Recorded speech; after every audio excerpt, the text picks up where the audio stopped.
Hello, we're in Proverbs chapter 26, starting in verse 23. Fervent lips with a wicked heart are like earthenware covered with silver dross. He who hates disguises it with his lips and lays up deceit within himself. When he speaks kindly, do not believe him, for there are seven abominations in his heart. Though his hatred is covered by deceit, his wickedness will be revealed before the assembly. Fervent heart lips with a wicked heart means people who are wicked but can't wait to do the dastardly deed, can't wait to just spread the gossip, spread the lie, spread the rumors, spread the thing that causes problem.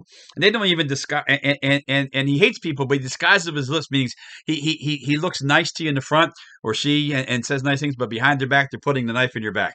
When I lived in the South, I found out that's what the meaning of Southern hospitality was. Really nice to your face, but knives in your back. And people that do that. And so when that person speaks kindly, don't believe them.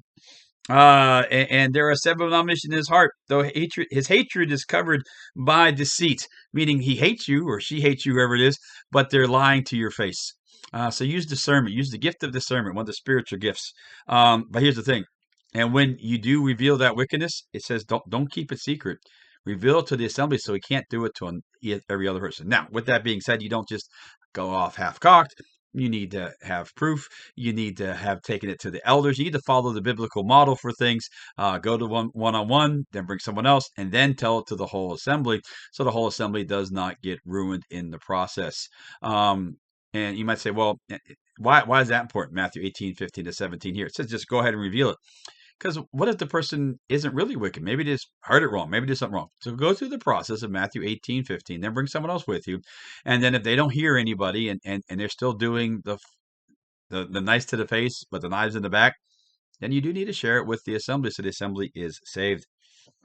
Whoever digs a pit will fall into it. He rolls a stone, will have it roll back on him. Um, God's just saying, this is kind of you reap what you sow type of thing. If you dig a bit, you're probably going to fall into it. So don't do that. And roll a stone, hey, it's going to roll back. Think about what you're doing, how you're doing it. How you do things and how you set yourself up. You can set yourself for success, or you can set yourself up for failure. 28. A lying tongue hates those who are crushed by it, and a flattering mouth works ruin. Um, a flattering mouth works ruin. Flattery, will get you everywhere. No, it won't. It ruins people because flattery, what it is, it's false praise. That's really what flattery is, right? You don't technically mean it. You don't technically really have any oomph behind it, and it makes someone feel better than they are. Then it's easy to crush them. And lying tongue hates those who are crushed by it.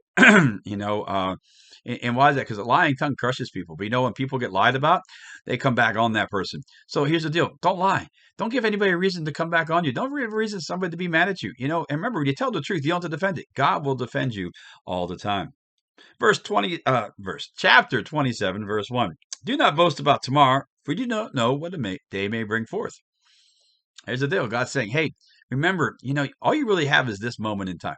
What's going to happen 10 minutes from now, 10 seconds from now? You have no control. You have no idea. You could run over by a bus. Who knows? Are you doing all you can with your life in this moment in time? You gotta live it. My girls like this boy band group called Big Time Rush. Went to a concert. I didn't understand a word they said, but the one song they have, their theme song, I do like that song. And it says that you have one life to live, so you gotta live it big time. Live your life in the moments. Realize it. We really don't have time to waste. Enjoy the life and think about what you're doing, but don't boast about it. It's great now. It doesn't mean you can't plan. It doesn't mean you can't prepare for the future, but don't boast about something that hasn't happened yet. This is what God is trying to say. Concentrate on what's happening now, so what you want to happen in the future can come to fruition under God. Verse 2, let another man praise you and not your own mouth, a stranger, not your own lips. Oh, that's great advice. You can say, look at me, look at me, look at me. Who cares? But when someone who doesn't know you sees what you're doing and goes, wow, that's pretty good. That's high praise. That's something people will believe. See, when you praise yourself, they become, well, yeah, right. Of course you're going to praise yourself. You're not going to put yourself down. And how do we know that's really true? You could be lying. Who knows? But when someone else sees what you're doing and praises you, that is something to cherish, something to hold on to. Well, hope you have a great day. Remember, Jesus loves you. I love you. And you're absolutely awesome.